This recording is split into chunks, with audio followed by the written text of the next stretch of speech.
Hello बच्चों, welcome back. तो जैसा मैंने आपको लास्ट वाले लेक्चर में बोला था कि आप उस डेरिवेशन को देखिए जो आपका डायपोल पे किसी पॉइंट पे इलेक्ट्रिक पोटेंशियल निकालने का था। उसके बाद आप जैसे ही आपके नेक्स्ट वीडियो पे क्लिक करोगे फिर से हमारी मुलाकात होगी, फिर से मैं कुछ सिखाऊंगा, आप कुछ सीखने वाले हो। ठीक है, so this is Gaurav Agrawal, your physics instructor.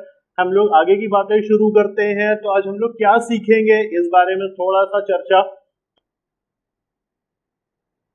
Just a second. हाँ, तो हमारा चैप्टर है इलेक्ट्रिक पोटेंशियल एंड इलेक्ट्रिक कैपेसिटेंसेस, जिसकी हम बातें कर रहे थे। आपकी बुक के अकॉर्डिंग चैप्टर नंबर 16 है and this is lecture number 2। ठीक है, सो आज हम क्या सीखेंगे इस बारे में क्यूरियोसिटी होती है बच्चों को कि यार पहले हम देख लेंगे लेक्चर में सिखाया क्या जाएगा, तब तो अगर हमारे वर्थ है तो हम आगे कंटिन्यू करेंगे, वरना हम दूसरे वीडियो पे स्विच करेंगे। यही माइंडसेट होता है आपका। तो इसलिए मैं पहले ही डिस्कस कर देता हूँ यार कि मैं क्या क्या सिखाने वाला हूँ आपको। आज हम लोग डिस्कस करेंगे इक्विपोटेंशियल सरफेस क्या होता है, हम लोग डिस्कस करेंगे पोटेंशियल एनर्जी क्या होता है सिस्टम ऑफ चार्जेस की, चाहे 2 चार्ज है, 3 चार्ज है, 4 चार्ज है, जितने भी चार्जेस हो उसकी पोटेंशियल एनर्जी हम कैसे निकालेंगे वो देखते हैं। इलेक्ट्रिक फील्ड और इलेक्ट्रिक पोटेंशियल के बीच में रिलेशन कैसे एस्टैब्लिश किया जा सकता है, we will talk about this. ठीक है, इलेक्ट्रोस्टैटिक शील्डिंग क्या होती है, कंडक्टर्स इलेक्ट्रिक फील्ड में कैसे बिहेव करते हैं। तो थोड़ा सा वैरायटी ऑफ टॉपिक्स आज हमको डिस्कस करने हैं। तो थोड़ा सा शुरू करते हैं। ठीक है, without wasting any time, time आपका भी बहुत प्रीशियस है, एग्जाम्स टाइम्स है। ठीक है, तो आई होप आप आगे पढ़ने के लिए इंटरेस्टेड हो और इसको शुरू करते हैं फटाफट। इक्विपोटेंशियल सरफेस के साथ। इक्यू मतलब क्या? इक्यू मतलब होता है इक्वल, मतलब वो सरफेस जिसके हर पॉइंट पे इक्वल पोटेंशियल होगा वो सरफेस इक्विपोटेंशियल सरफेस कहलाता है। ठीक है, the potential at all point in this plane is equal, that is called equipotential surface. Electric field is always perpendicular to surface. How can we say that? I mean कुछ तो होगा जिसके basis पे हम ये बात बोल रहे होते हैं। ठीक, अभी वो बेसिस क्या है उस बारे में भी डिस्कशन आएगा। ठीक है, कि क्यों आखिर ऐसा होता है। And no work is done in moving a charge from one point to another, उसके पीछे भी रीजन है। अब रीजन क्या है? मान लीजिए कि इक्विपोटेंशियल सरफेस है, this is point A, this is point B, इस पे पोटेंशियल है बीए और उस पे पोटेंशियल है वीबी। करेक्ट। अब बच्चों देखो, VB minus VA equal to work done upon Q naught होता है। भाई इक्विपोटेंशियल सरफेस ही वही है जिसके हर पॉइंट पे पोटेंशियल सेम है, मतलब पॉइंट A पे जितना पोटेंशियल होगा उतना ही पोटेंशियल पॉइंट B पे भी होना चाहिए, है ना। मतलब इस पे पोटेंशियल इक्वल टू दिस, मतलब इसका डिफरेंस जो होगा वो 0 होगा। और अगर ऐसा है तो बच्चा वर्क डन कितना? 0। ठीक, अब वर्क डन 0 हो रहा है तो अब गाइस ध्यान से देखिए, अगर वर्क डन 0 है तो work done equal to F dot R होता है। This is 0, F R cos theta, मतलब एफ और आर के बीच में एंगल कितना? 90 डिग्री। यानी इसको क्या हम इस तरह से लिख सकते हैं, 0 equal to Q naught E R cos theta, मतलब आर और ई के बीच का एंगल कितना? 90 डिग्री। यही तो हमारा फर्स्ट पॉइंट था। जो भी प्रॉपर्टीज इसकी हमने निकाला है वो सारी की सारी एक ही प्रॉपर्टी को यूज करके निकाला है, दैट किसी भी इक्विपोटेंशियल सरफेस के हर पॉइंट पे पोटेंशियल की वैल्यू सेम होती है। कोई भी पॉइंट हो, आंख बंद करके टिक मारना गाइस, कभी गलत नहीं होने वाला। ठीक, नाउ थोड़ा सा और करते हैं मेहनत, ये तो थ्योरी थी। Potential energy of a system of 2 charges, फिर आएगा 3 चार्जेस, फिर आएगा 4 चार्जेस। 2 मैं बता रहा हूं, 3 का आप करके देखना, 4 का आप करके देखना। ठीक, अब है क्या, मान लीजिए एक ये पॉइंट चार्ज है Q1, एक ये पॉइंट चार्ज है Q2, इनके बीच की डिस्टेंस है R। ठीक, हमको इस पे पोटेंशियल एनर्जी निकालना है। पोटेंशियल एनर्जी कैसे, कोई फॉर्मूला वगैरह कुछ तो होना चाहिए हमारे पास, तब तो आएगा, है ना। पोटेंशियल एनर्जी का कभी भी डेरिवेशन है, पूरा लॉज ऑफ मोशन आप पढ़ चुके हो बच्चा, पूरा वर्क एनर्जी पावर पढ़े हुए हो, आपको हर जगह मैंने एक ही बात सजेस्ट किया है, कहीं भी एनर्जी का डेरिवेशन करना है, किसी भी एनर्जी का, कोई मैटर नहीं करता, किसी भी एनर्जी का डेरिवेशन करना है, सिंपली उठाओ वर्क डन से। अगर आप वर्क डन निकाल पा रहे हो तो आप एनर्जी निकाल पा रहे हो। वर्क डन का तो बहुत दो कौड़ी का फॉर्मूला है यार, work done equal to force into displacement. अब ये दो चार्जेस है, कूलम्स लॉ लगाइए, इनके बीच फोर्स कितना होगा बेटा, that is 1/4 pi epsilon naught Q1 Q2 divided by R square. Now work done equal to 1/4 pi epsilon naught Q1 Q2 divided by R square into R, एक R से एक R निपट गया, पोटेंशियल एनर्जी का expression आ गया 1/4 pi epsilon naught Q1 Q2 upon, simple, कोई झंझट नहीं है यार, दो कौड़ी का डेरिवेशन है, बहुत सिंपल चीज है। आई डोंट थिंक कि आपको कोई प्रॉब्लम कोई तकलीफ आ रही होगी, ठीक है, तो आराम से देखिएगा, इसमें कोई प्रॉब्लम नहीं आती है। अब इसी की हम प्रैक्टिस करके देखते हैं। एक सिस्टम ऑफ 3 चार्जेस,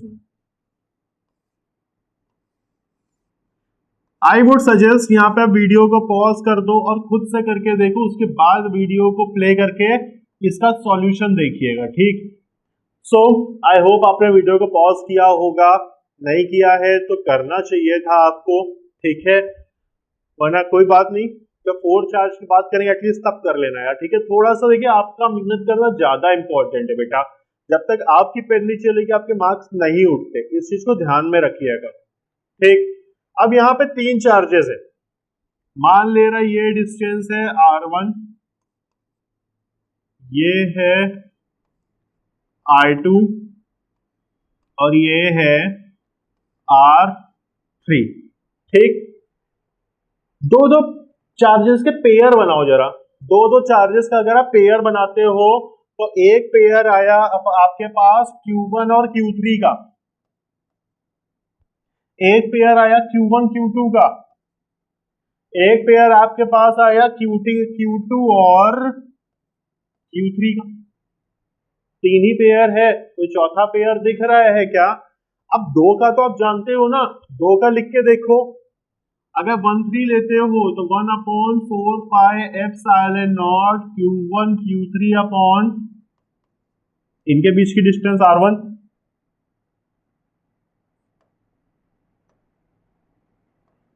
ठीक। जरा 1 2 के बीच की डिस्टेंस देखो R2 है, 1/4 pi epsilon naught Q1 Q2 upon R2, इसमें देखो 1/4 pi epsilon not Q2 Q3 upon R3, यही काम करोगे आप। एक 3 पॉइंट चार्जेस का सिस्टम था, उसमें आपने दो पॉइंट चार्जेस के सिस्टम को 3 पार्ट में तोड़ दिया और तीनों के आपने अलग अलग पोटेंशियल एनर्जी निकाली। जस्ट थिंक अ बिट कि अगर आपके पास 3 पोटेंशियल एनर्जी है तो आप टोटल पोटेंशियल एनर्जी कैसे निकालोगे। आप सिंपली कुछ नहीं करोगे और आप सबका सम अप कर दोगे,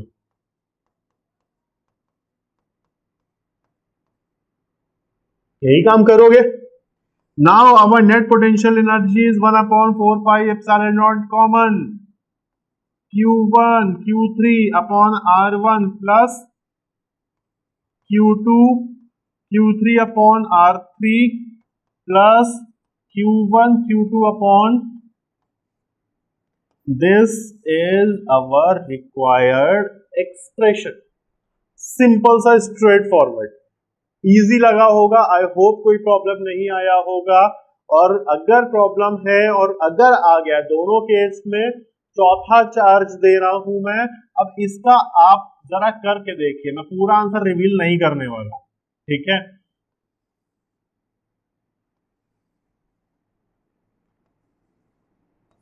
this is Q1 Q2 Q3 Q4। जरा दो दो पॉइंट चार्जेस के पेयर बनाओ, इतना काम कर लो, बाकी ऐड तो कर ही लोगे यार। दो दो पॉइंट चार्जेस के पेयर बनाइए, एक बना 1 2 का, एक बना Q2 और Q3 का, एक बनेगा Q3 और Q4 का, फिर एक 4 और 1 का, आप एक ये 2 and 4, एक ये 1 and 3। अब उसके अलावा ये 6 पेयर है बच्चा। अब उसके अलावा कोई आपको 7वां पेयर अगर दिख रहा हो ना, तो आप मेरे से बताओ, ऐसा कोई पेयर जिसमें ये रिपीट नहीं हो, ऐसा कोई पेयर पॉसिबल नहीं है।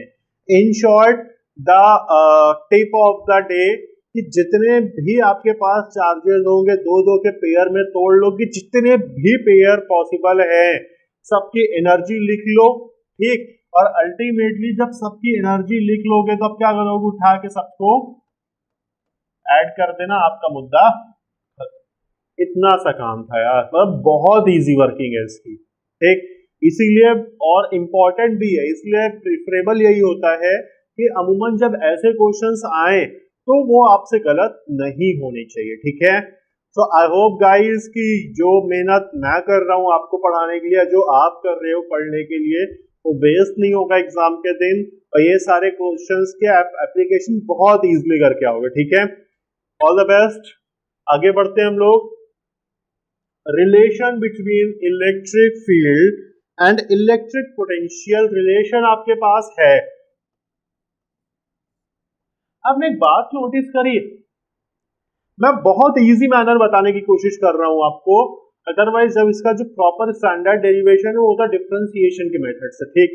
आई am not going to teach you differentiation at this time, because मुझे पता है कि वो काफी ऊपर की बातें हो जाएंगी, प्रॉब्लम होगा, कोई फायदा नहीं। मैं बहुत सिंपली मैनर बताने की कोशिश कर रहा हूं। आपने अगर नोटिस किया हो तो आपने एक इलेक्ट्रिक फील्ड का फॉर्मूला पढ़ा हुआ है,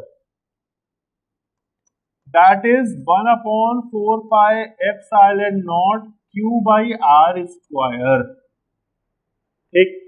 बच्चा आपने पोटेंशियल का भी तो फॉर्मूला पढ़ा है, 1/4 pi epsilon not Q by R। जरा इन दोनों को डिवाइड करके देखो, जरा पोटेंशियल को इलेक्ट्रिक फील्ड से डिवाइड करके देखो, आपको क्या मिलता है। जब आप पोटेंशियल को इलेक्ट्रिक फील्ड से डिवाइड करके देखोगे आपको मिलेगा R, यानी V by E R equal to, बहुत सिंपल वर्किंग। अब कहोगे सर देखिए यहां पे डेल्टा लगा, तो बच्चा डेल्टा का मतलब होता है चेंज। क्या होता है, change.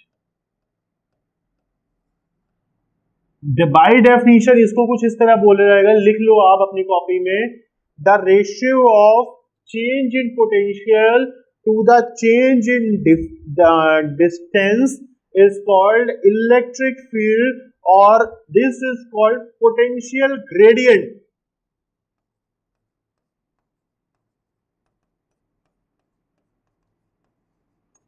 What is this? This is potential gradient, ठीक है। आई डोंट थिंक यहाँ पे कोई तकलीफ आपको खड़ी हो रही होगी या कोई प्रॉब्लम आ रहा होगा, ठीक है। पोटेंशियल ग्रेडियंट कहलाता है, बहुत सिंपलिस्टिक मैनर में बता रहा हूं मैं आपको। नेगेटिव साइन इसलिए आता है बच्चे, जब पोटेंशियल हम पढ़ते हैं तो वहां पे आपने लिखा हुआ था कि अगर कोई चार्ज बाहर से इलेक्ट्रिक फील्ड में आ रहा है, बच्चा ध्यान से सुनिएगा, आपको मैंने बोला अगर कोई चार्ज बाहर से इलेक्ट्रिक फील्ड में आ रहा है मतलब अगेंस्ट इलेक्ट्रोस्टैटिक फोर्स आ रहा होगा। भाई अगर कोई चार्ज है तो उससे इलेक्ट्रिक फील्ड लाइन निकलती है ना। अब कोई आ रहा है तो अगेंस्ट इलेक्ट्रोस्टैटिक फोर्स आ रहा होगा, और जब वो अगेंस्ट इलेक्ट्रोस्टैटिक फोर्स आता है तो हम माइनस साइन का इस्तेमाल करते हैं, ठीक। मतलब इलेक्ट्रिक फील्ड लाइन के अपोजिट वो डिस्प्लेसमेंट कर रहा है, माइनस साइन सिंपल से ये बात शो करता है, ठीक। एग्जाम में इसका डेरिवेशन नहीं पूछा जाता है, हाँ, बल्कि इस पे न्यूमेरिकल्स आने के चांसेस थोड़े से होते हैं। सिंपल सा कई बार एमसीक्यूज में भी ये क्वेश्चन आते हैं, तो बी रेडी फॉर दैट। ठीक है, जैसे एक दो न्यूमेरिकल करके भी हम देखते हैं कि क्या सीन है यार, क्या चल रहा है, क्या लफड़ा उफड़ा है। ठीक, इन अ 10 volt battery, 10 volt battery potential कितना, 10 वोल्ट।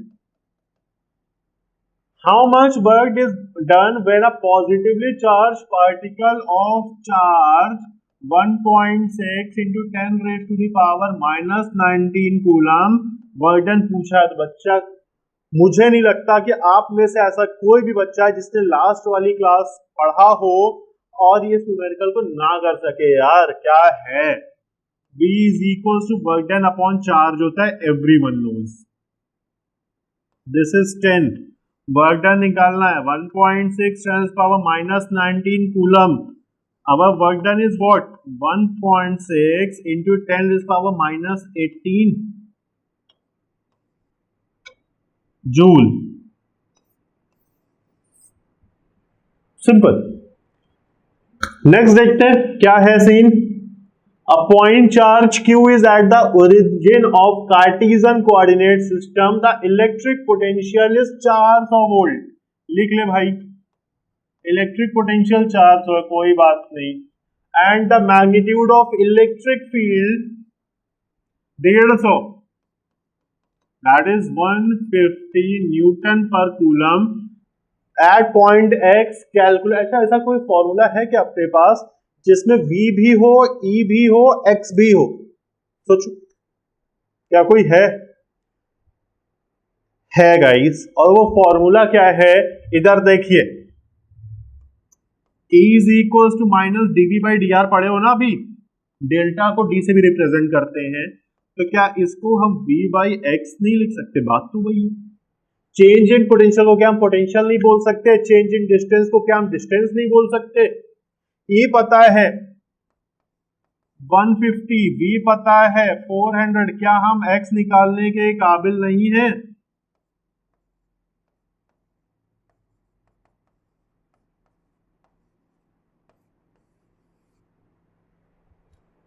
क्या प्रॉब्लम था? कुछ नहीं। क्या हम Q निकालने के काबिल नहीं है?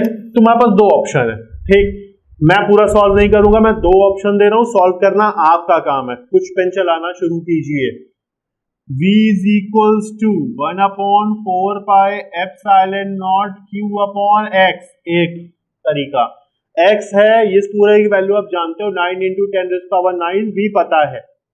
तरीका number 2, E equal to 1/4 pi epsilon naught Q by X square। E पता है 1/4 pi epsilon naught आप जानते हो 9 into 10⁹ Q निकालना है, X पता है। जो फॉर्मूला तुम्हारा मन करे उसको उठा के लगाओ, तुमको आंसर मिल जाएगा, हम खुश हो जाओ, कोई टेंशन नहीं है। और यहां तक ढंग से रिपीट करिए, क्योंकि अब थोड़ा थोड़ा हम आगे बढ़ रहे हैं, तो जो भी हम पढ़े हैं वो चीजें आपको आनी चाहिए। ठीक है भाई, एक टीचर का पढ़ाना तभी सफल होता है जब आप पढ़ो, जब आपको उस टीचिंग से बेनिफिट आए। ठीक, तो सब कुछ सही है जब आपका रिजल्ट आता है, तो थोड़ा सा ध्यान रखिएगा बच्चा, क्योंकि आपको कोई प्रॉब्लम हो तो we are just a call away, हमसे कॉल करके आप हमारे कांटेक्ट में आके अपनी चीजों को क्लियर कर सकते हैं। ठीक, behaviour of conductors in electric field. यार इलेक्ट्रिक फील्ड में अगर हम किसी कंडक्टर को रखते हैं, ठीक, तो कंडक्टर किस तरह से बिहेव करेगा, उसमें क्या चीजें होंगी, उसमें क्या चेंजेस आएंगे, क्या फिनोमेना होगा, क्या चीजें होंगी, इसके बारे में बेसिक से स्टडी करके चलते हैं। ठीक है, सो लेट्स सी हम कहां पहुंच पाते हैं। Conductors in electrostatic equilibrium exhibit the following properties. Let's check क्या है। There is no electric field inside a conductor. बच्चा ब्रह्म ज्ञान है ये, इसको एकदम जेब के अंदर रख के चलना। कभी भी किसी कंडक्टर के अंदर इलेक्ट्रिक फील्ड मौजूद नहीं होती, कभी नहीं होती। ध्यान रखिए, किसी भी कंडक्टर के अंदर इलेक्ट्रिक फील्ड की वैल्यू हमेशा 0 होगी। The electric field outside a charge conductor is perpendicular to the surface, हम जानते हैं। Any charge on the conductor reside surface on the conductor. Simple से अगर मैं बात में बोलूं तो मैं आपसे ये बोलूंगा कि अगर चार्ज एक इंसान है, एक अज्यूम करने को बोलो, होता नहीं है, ठीक, तो इंसान को रहने के लिए घर चाहिए, उसी तरह चार्ज को रहने के लिए सरफेस चाहिए। चार्ज कभी हवा में नहीं तैरता। ऐसा नहीं है कि अगर हवा में डस्ट पार्टिकल है, डस्ट पार्टिकल से चार्ज घूम टहल रहा होगा हमारे इर्द गिर्द, नहीं, हमारे बॉडी के सरफेस पे हो सकता है, बट हवा में चार्ज कभी रिसाइड नहीं करता। जिस तरह से हमको रहने के लिए घर की नीड है, उसी तरह से चार्जेस को रहने के लिए सरफेस की नीड होती है। अगर सरफेस मौजूद है तो चार्ज होगा, ठीक, अगर सरफेस नहीं है तो चार्ज कभी भी रिसाइड नहीं कर सकता। ठीक है गाइस, तो थोड़ा सा ध्यान रखिएगा इस चीज को।